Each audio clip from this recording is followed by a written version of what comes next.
আল্লাহ রব্বুল আলামিন সূরাতুল হিজরের 43-44 নম্বর আয়াতের মধ্যে বলেন, ওয়া ইন্না জাহান্নামা লামাউইদুহুম আজমাইন, নিশ্চয়ই জাহান্নাম তাদের প্রত্যেকেরই প্রতিশ্রুত স্থান হবে।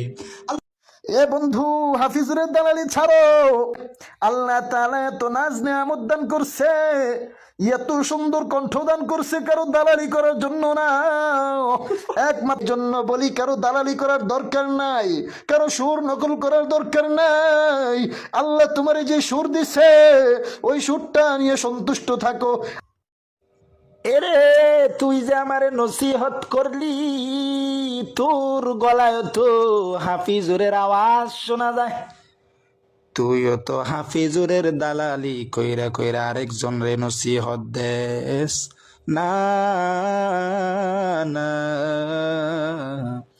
আরেকজনের দালালি কইরা কইরা অন্য জন রে নসিহত দিস না।